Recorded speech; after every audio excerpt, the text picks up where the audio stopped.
ఒక్కోసారి ఒక విపత్కరమైన పరిస్థితి వచ్చినప్పుడు కొన్ని ఇబ్బందులు వస్తాయి. ఏదో ఒక 100 కుటుంబాలు 200 కుటుంబాలు అయితే ఇమీడియట్గా చేయగలుగుతాం, కానీ 1,00,000 కుటుంబాలు ఇంకా ఈ కుటుంబాల సంఖ్య పెరిగే పరిస్థితిలో ఉంది. దీన్ని లార్జ్ స్కేల్లో అడ్రస్ చేయాల్సిన అవసరం ఉంది. సర్వశక్తులు పడతాం, అడ్మినిస్ట్రేషన్ మొత్తం అప్రమత్తం చేస్తాం. ప్రభుత్వానికి ఉండే విస్తృతమైన అధికారులను ఉపయోగించి సమర్థవంతంగా ప్రతి ఒక్కరికి న్యాయం జరిగే వరకు రాత్రి కూడా లెక్క చేయకుండా రాత్రుల్లో పనిచేస్తాం. పనిచేసి అన్ని విధాలు ఆదుకోవడానికి మేము ప్రయత్నం చేస్తున్నాం. రాత్రికంతా నేను ఇక్కడనే ఉంటా, సూపర్వైజ్ చేస్తా, మళ్ళీ ఒకసారి వెళ్తా, వెళ్ళి అన్ని పరిశీలిస్తా. అవసరమైతే వాళ్ళకు ఒక మనోధైర్యాన్ని నింపుతాం. అదే సమయంలో వాళ్ళని అన్ని విధాలా ఆదుకోవడానికి ఎన్ని చర్యలు తీసుకోవాలో అన్ని చర్యలు తీసుకొని వాళ్ళకు అండగా నిలబడుకుంటాం.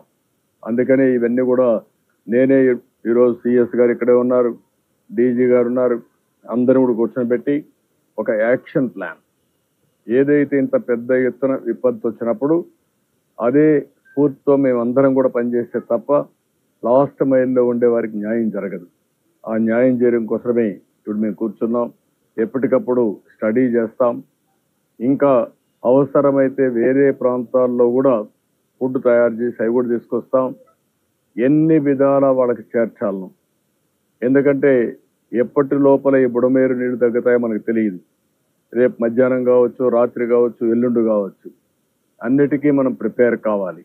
ప్రిపేర్ అయ్యి అక్కడ ఉండే వాళ్ళకి ఏమాత్రం ఇబ్బంది లేకుండా వాళ్ళని ఆదుకోవడానికి, కష్టాల్లో ఉండే వాళ్ళకి నమ్మకం కల్పించి వాళ్ళని అన్ని విధాలు ఆదుకుంటాం.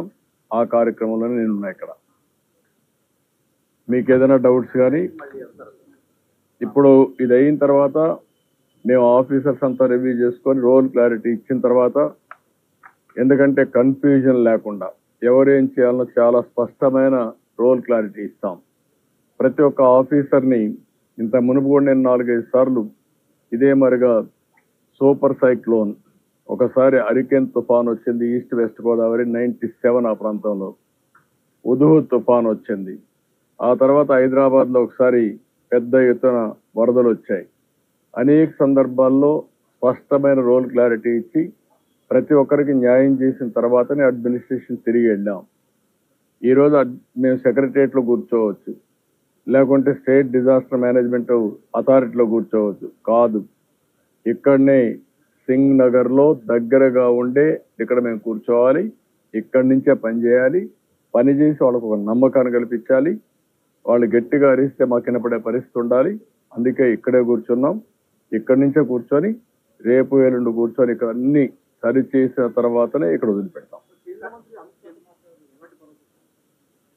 ముందు నేను ఇష్యూ బ్రీఫ్ చేశాను ఆయనకి. జరిగిన సంఘటన ఈరోజు మీరు చూస్తున్నారు. 98లో ఒకసారి నేను చెప్పిన ప్రకారం 9,28,000 క్యూసెక్స్ ఆఫ్ వాటర్ వచ్చింది. ఆ తర్వాత 9,72,000 క్యూసెక్స్ ఆఫ్ వాటర్ రావడం ఇది మొదటిసారి చరిత్రలో. ఇటీవల కాలంలో ఎప్పుడు ఇది రికార్డు కాలేదు కృష్ణా నదిలో. అలాంటిది వచ్చినప్పుడు వారి దృష్టికి కూడా తీసుకొచ్చి ఇప్పటికే కొన్ని వీక్ బండ్స్ ఉన్నాయి. ఇప్పటి వరకు మనం ఇక్కడ చూస్తున్నాం విజయవాడలో జరిగిన డ్యామేజ్. ఇక్కడి నుంచి డౌన్ బిలో వెళ్తుంది. ఆ డౌన్ బిలో వెళ్ళినప్పుడు కొన్ని దిక్కల బండ్స్ అన్ని కూడా వీక్గా ఉంటే ఆ నీళ్లు కూడా పొలాల మీదకి కానీ లేకపోతే గ్రామాల మీదకి కానీ వచ్చే అవకాశం కూడా ఉంటుంది. దాన్ని కూడా మానిటర్ చేసుకోవాలి రాత్రికి. అవి మానిటర్ చేసుకొని ఇది వరద తగ్గే వరకు, ఫ్లడ్ తగ్గే వరకు ఎక్కడికక్కడ అన్ని జాగ్రత్తలు తీసుకొని ఈరోజు అక్కడ అవసరమైతే కొన్ని ఇసుక బస్తాలు పెట్టుకోవడం, ప్రజలను అప్రమత్తం చేయడం, అక్కడ కూడా ఎక్కడ బండ్ తెగిపోకుండా కాపాడుకోవడం, బ్రీచెస్ పడకుండా కాపాడుకోవడం, అది కూడా అవసరం. దానికి కూడా ఏమేమి చేయాలో అవన్నీ చేస్తాం.